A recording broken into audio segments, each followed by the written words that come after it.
சென்னை அண்ணா பல்கலைக்கழகத்தில் படித்தவர்கள், பொறியாளர்கள், பல வல்லுநர்கள், இன்றைக்கி ஏன் ட்ரம்ப்போடைய ஏஐ ஆலோசகராக இருக்கிறவங்க கூட வந்து அண்ணா பல்கலைக்கழகத்தில் தான் படித்தவர். அப்படியாப்பட்ட அண்ணா பல்கலைக்கழகத்தில் ஒரு மாணவிக்கு ஏற்பட்ட சம்பவம் இன்றைக்கி மாநிலத்தை தாண்டி நாடு முழுக்க ஒரு பெரிய கொந்தளிப்பையும் எதிர்ப்பலையும் உண்டாக்கியிருக்கிறது. அதனுடைய குற்றவாளியை கண்டுபிடிச்சாங்க. அந்த குற்றவாளி மீதான விமர்சனங்கள்லாம் இருக்குது. ஏறக்குறைய எதிர்கட்சிகள்லாம் உள்ளே இறங்கி அதுக்கான கண்டன குரல்களை தெரிவிச்சிருக்காங்க. ஒவ்வொரு தலைவராக கைது பண்ணிக்கிட்டே இருக்காங்க. கரெக்டான ஒரு நீதி வழங்கப்படும் அப்படின்னு இந்த கோர்ட்டே வந்து தாமாக முன் வந்து இந்த வழக்கு எடுத்திருக்காங்க. இது தவிர பார்த்தீங்கன்னா தேசிய மகளிர் ஆணையம் வந்து டெல்லியிலேருந்து வந்து இந்த வழக்கை வந்து விசாரிச்சுட்டு போயிருக்காங்க. அவங்க ஒரு பக்கம் கருத்து சொல்லியிருக்காங்க. இந்த மாதிரி இருக்கும் பொழுது தமிழகத்தில் உள்ள ஆளுங்கட்சி திமுகவை தாண்டி அதிமுக, பிஜேபி, நாம் தமிழர், இப்படி வரிசையாக கம்யூனிஸ்டுகள் இப்படி சொல்லிக்கிட்டே போகலாம். இதில் வந்து விசிகா இவங்கெல்லாம் வந்து ஏன் வரல அப்படின்ட்டு வந்து விமர்சனமாக இருக்குது. இதெல்லாம் மீறி இன்றைக்கு மூன்றாவது பெரும் கட்சியாக எதிர்பார்க்கக்கூடிய ஒரு கட்சி ஆரம்பித்து வெறும் 8 மாதம்தான். கடந்த பிப்ரவரி 2ஆம் தேதி எக்ஸ் வலைதளத்தில் ஆரம்பிக்கப்பட்ட தமிழக வெற்றி கழகத்தினுடைய கட்சி நடிகர் விஜய் தலைவர் விஜயாக மாறிய அந்த நிகழ்வுக்கு பிறகு ஒரு 8-9 மாதம், இப்போ 12 மாதம் ஆயிடுச்சு. இந்த 12 மாதத்தில் விஜய் அதிகபட்சமாக 3 முறை தான் வெளியே வந்திருக்கிறார். ஒன்று வந்து அவருடைய கட்சி மாநாட்டிற்காக விக்கிரவாண்டி வி சாலையில் நடந்த ஒரு மாபெரும் மாநாடு வந்து 10 லட்சம் பேர் வந்தாங்க. அதன் பிறகு பெரியார் திடலுக்கு வந்து ஒரு மாலை மரியாதை செலுத்தினார். அதன் பிறகு அம்பேத்கர் நூல் வெளியீட்டு விழா வந்தார். இந்த 3 முறை தான் வெளியே வந்தார். அந்த 3 முறை வெளியே வந்ததுக்கு விஜய் எது சொன்னாலும், எது பேசினாலும், எது வந்து ஒரு சமூக வலைதளத்தில் போட்டாலும் அது பெரும் பேசும் பொருளாக மாறினதுக்கான காரணம் என்னென்னா, விஜய்ன்ற ஒரு லைம்லைட்டில் உள்ள ஒரு ஸ்டார் நடிகர் வந்து இப்படி தான் சொல்லணும். ஏன்னா 250 கோடி சம்பளம் வாங்கக்கூடிய ஒரு நடிகர் இன்றைக்கும் அவருடைய ஃபர்ஸ்ட் ஷோ டிக்கெட்டை வந்து வெளி மார்க்கெட்டில் 2000 முதல் 3000 வரைக்கும் விற்கக்கூடிய ஒரு நடிகர் ஒரு நொடியில் எனக்கு வேணாம், இந்த சம்பளமே வேணாம், இந்த சினிமா வேணாம், ஸ்கிப் பண்ணிவிட்டு நான் அரசியலுக்குள்ளே வரேன்னு சொல்கிறதே ஒரு பெரிய தில்லு வந்தாச்சு. வந்த பிறகு தாவேகா கூட அதிமுக கூட்டணி வச்சுக்குமா, பிஜேபி கூட்டணி வச்சுக்குமான்னு கூட்டணி பேசுகிற அளவுக்கு, கூட்டணி பற்றி எழுதுகிற அளவுக்கு, பேசுகிற அளவுக்கு இன்னைக்கு ஊடகங்கள் மாறி இருக்கிற இந்த வலுவான கட்சியா இருக்கிற நேரத்தில் விஜய் ஏன் வந்து ஒரு எதிர்ப்பு குரல் கொடுக்கறதுக்கு, ஒரு கண்டன குரல் கொடுக்கறதுக்கு ஏன் தயங்குகிறாரு? ஒரு பிரச்சனை ஆறி போன பிறகு அதற்கு ஏன் வந்து ஒரு விஷயத்தை கையில் எடுக்கிறாருன்ற மாதிரி விமர்சனங்கள்லாம் இருக்குது. இது எப்போ மட்டும் இல்லை, கடந்த ஆண்டு மழை வெள்ளம் வந்தது அதில் திருநெல்வேலி, தூத்துக்குடியை பெருமளவில் பாதிக்கப்பட்ட பொழுது அந்த மழை வெள்ளம்லாம் முடிஞ்சு இவர் போய் நிவாரணப் பொருள் கொடுத்தாரு. நிவாரணப் பொருள் கொடுத்தோடனே சில பேர் இருந்த நிவாரணப் பொருளை வச்சுட்டு செல்ஃபி மட்டும் எடுத்துன்னு போனபோது என்னன்னு அவரே வந்து ஆச்சரியமாக பார்த்தப்போ, ஏங்க ஒரு பாதிக்கப்பட்ட ஏரியாவில் அந்த நேரத்துக்கு போய் கொடுத்தாதான் நிவாரணம், நீங்கள் 6ஆம் முறை எல்லாமே கிடைச்சிட்ட பிறகு இப்போ ஒரு மழையில் ஒரு வீடே இழந்து இருக்கிறான் ஒருத்தனுக்கு, மாற்று துணி இல்லை அப்படின்னா அந்த நேரத்தில் எதுவுமே ஒரு டவலாவது கட்டி விடணும். அந்த நேரத்தில் அவன் தான் அப்போ தான் வந்து இதுவான ஒரு சாப்பாடே இல்லை அப்படின்னா அவனுக்கு ஒரு பிடி சாதம் எடுத்துமை கொடுக்கணும். இதை விட்டு எல்லாமே கொடுத்துக்க முடிவடைஞ்ச பிறகு நீங்கள் அதுக்கப்புறம் போய் பொண்ணும் பொருளும் போர்வையும் கொடுத்தா அது எந்த விதத்தில் நியாயம்ன்ற மாதிரி விமர்சனம் வருது. இப்போ இந்த விமர்சனம் இந்த அண்ணா பல்கலைக்கழகத்துடைய மாணவி சம்பவத்திற்கும் விஜய் உடனடியாக ஒரு கண்டன குரலை கொடுக்காமல், உடனடியாக அவர் ரோடில் இறங்கி தன்னுடைய ஒரு போராட்டத்தை அறிவிக்காமல் ஒரு குறைந்தபட்சமாக ஒரு கோஷமாவது எழுப்பி இருக்கணும். சமீபமாக வந்து பனையூர் அலுவலகத்தை விட்டு அவர் வெளியே வரது இல்லை. பார்த்தீங்கன்னா தலைவர்களுக்கு மாலை போடுறது, அதுக்கு ஒரு ஃபோட்டோ வச்சு இது பண்ணுறது, பனையூரில் சந்திக்கிறது, பனையூர் மீட்டிங் நடத்துறது, பையனூரில் வந்து பக்கத்தில் பெப்சி தொழிலாளர்களுடைய படப்பிடிப்பு தலை இருக்குது வந்து அங்கே வந்து தளபதி 69 ஷூட்டிங்கை முடிச்சுட்டு அப்படியே பழையூருக்கு வராரு. பனையூரில் வந்து கட்சி இதுவை பார்த்துட்டு பக்கத்தில் நீலாங்கரை வீட்டுக்கு போயிடுறாரு. வெறும் விமர்சனங்கள் இது 1000 தான் இருக்கட்டும். இந்த மாணவி விவகாரத்தில் நீங்க பனையூர்ல அந்த கட்சி அலுவலகம் இருக்கு இல்லையா, அந்த ரோடு அங்க நின்னாவது உங்களுடைய தொண்டர்களோடு ஒரு கோஷமாவது எழுப்பியிருக்கணும்ன்ற, சரி ஒரு கண்டன குரலாவது கொடுத்துருக்கணும், ஒரு கண்டன அறிக்கையாவது கொடுக்கணும், 19 நீங்க கொடுத்துட்டீங்க அப்படின்னு. இதையெல்லாம் தாண்டி ஒரு 5 நாளுக்கு கழிச்சு ஒரு அறிக்கை வந்து விஜய் கிட்ட இருந்து வந்து அன்பு தங்கைகளுக்கு, தாய்மார்களுக்கு உங்களுக்கு நான் அரணாக இருப்பேன் அப்படின்னு அந்த அறிக்கையை பெரும் பேசும் பொருளா பயங்கரமா பேச ஆரம்பிக்கிறாங்க. அதை வந்து ஜெராக்ஸ் எடுத்து கொடுக்கலாம் ஆரம்பிச்சிட்டாங்க அவங்களுடைய மகளிர் அணி. அது பேசும் பொருளா பேசும் விதமா மாறினதுக்கு காரணம் என்னன்னா, விஜய் அந்த அறிக்கையை தன் கைப்பட எழுதினது அப்படின்ற ஒரு விஷயம் தான்.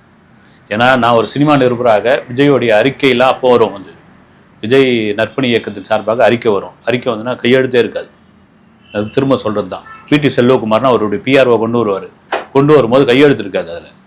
அப்புறம் திரும்பி பல பத்திரிகை ஆஃபீஸில் வந்து போடவே மாட்டாங்க. இன்னும் அப்போல்லாம் பார்த்தீங்கன்னா ஒரு டிசி போடுவாங்க சின்னதாக வந்து, 8 கால செய்திலாம் போட மாட்டாங்க.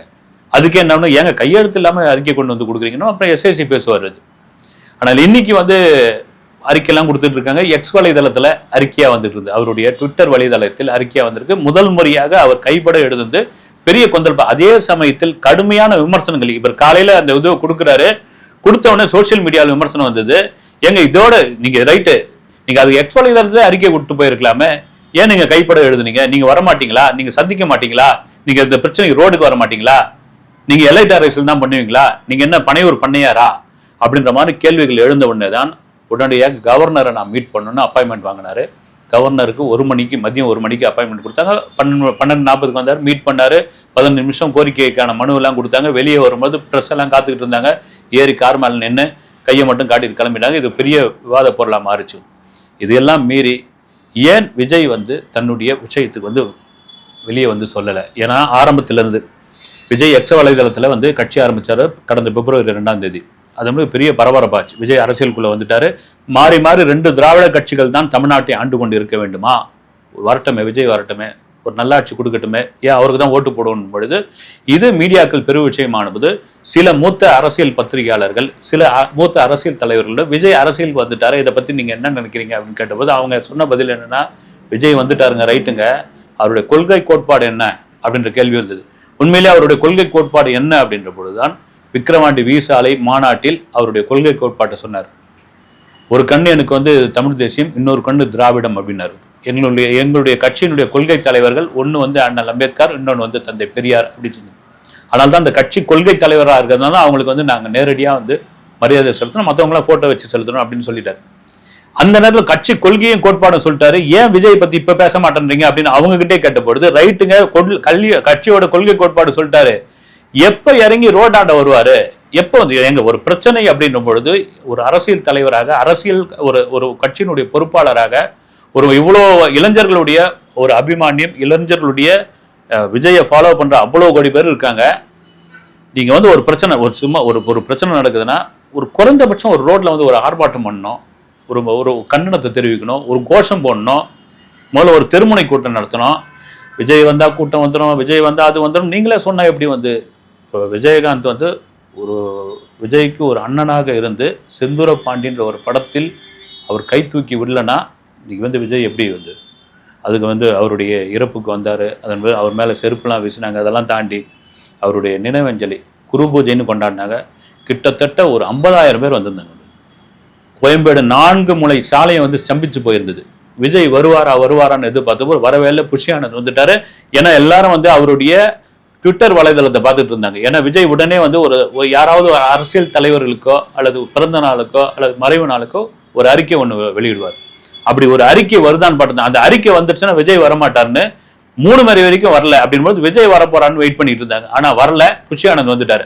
அதுக்கு சொன்ன காரணம் என்னன்னா, விஜய் விட்டால் எக்கச்சக்கமான கூட்டம் வந்துடும். அங்க இருந்த தேமுதிக தொண்டர் ஒருத்தர் சொன்னது என்னன்னா, எங்க ஆல்ரெடி 50,000 பேர் வந்துட்டாங்க, விஜய் அதிகபட்சமா ஒரு 15 நிமிஷம் இருக்க போறாரு, இதுக்குள்ள ஒரு 50,000 பேர் எங்கிருந்து கிளம்பி வந்துட போறாங்கன்ற மாதிரியான கேள்வியெல்லாம் இருந்தது. இது காரணம் என்னன்னா, ஒரு அரசியல் களத்துக்குள்ள குதிச்சாச்சு. குதிச்ச பிறகு நம்ம பின்வாங்குவதோ தயங்கி நிற்பதோ சரியான ஒரு விஷயம் கிடையாது. உள்ள களத்துக்குள்ள இதே கூட என்ன சொல்றாங்க, இந்த துண்டு பிரசுரம் கொடுத்தாங்க இல்லைங்களா, விஜய் கைப்பட எழுதுந்த அந்த மகளிர் எல்லாம் அரெஸ்ட் பண்ணாங்க, அது சம்மந்தப்பட்டலாம் அரெஸ்ட் பண்ணாங்க. அதை பார்க்க போன புஷ்யானந்தையும் அரெஸ்ட் பண்ணி ஒரு கல்யாண மண்டபத்தில் வச்சிருந்தாங்க. இந்த நேரத்தில் புஷ்யானந்த பார்க்கறதுக்கு ஏன் விஜய் போகல, ஏன் விஜய் அரெஸ்ட் ஆகல? அப்ப எவ்வளவு பெரிய கொந்தளிப்பு உண்டாயிருக்கும், இவங்களுக்கு எவ்வளவு பெரிய நம்பிக்கையை கொடுத்துருக்கோம் அப்படின்ற மாதிரி ஒரு விஷயங்கள் இருக்குது. திரும்பவும் சொல்றதுதான் 2026 ரொம்ப தூரத்தில் இல்லை, அது அநேகமாக ஒரு 1.25 வருஷம் தான் இருக்குது. இந்த 1.25 வருஷத்துக்கு அப்புறம் அவர் தளபதி 69 படப்பிடிப்பு டாக்கி போர்ஷன் முடிச்சிட்டாரு. பொங்கலுக்கு பிறகு அவர் நடைபயணமா போறாரா, மக்களை சந்திக்கிறாரா, பேரணி நடத்துறாரா, மாபெரும் பொதுக்கூட்டம் நடத்துறாரா, இல்லது வருகிற பிப்ரவரி 2ஆம் தேதி அந்த 1 வருடம் கட்சியினுடைய 1 வருடம் நிறைவு ஆண்டு விழாவை பெரிய விமர்சையாக கொண்டாடலாம். இதெல்லாம் தாண்டி சாமானிய மனிதர்களை சந்திக்க வேண்டும் விஜய் என்பதுதான் மிக மிக முக்கியமான விஷயம். எம்ஜிஆருடைய மிகப்பெரிய பலமே சாமானிய மனிதர்கள் தான்.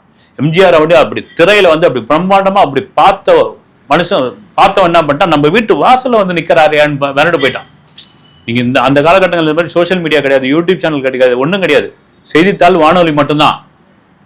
அப்படி திரையில பார்த்த ஒரு நபர், குதிரையில வந்த ஒரு நபர், மக்கள் செல்வாக்குள்ள ஒரு நபர், வள்ளலாக இருந்த ஒரு நபர் நம்ம வீட்டுல ஒரு சொம்பு தண்ணி கொடுங்கன்னு வாங்கி குடிக்கும் போது என்ன ஆயிட்டான், பாமரனும் ஏழையும் இவரு தாயா ஓட்டு, இவர் தாயா நிஜமான மக்கள் திலகம் அப்படி முடிவு பண்ணாங்க. அந்த மாதிரியான ஒரு எம்ஜிஆர் அரசியலை விஜய் கையில் எடுக்க வேண்டும். வெறும் அறிக்கையும் எக்ஸ் வலைதளத்தில் கூடுகிற ஒரு பதிவும் மட்டுமே அரசியல் ஆகிவிடாது. 2026 தேர்தலை தாவேகாவினுடைய தலைவர் விஜய் எப்படி சந்திக்க போகிறார் என்பதை பொறுத்திருந்து பார்ப்போம். அடுத்த வீடியோவில் சந்திக்கிறேன். நன்றி.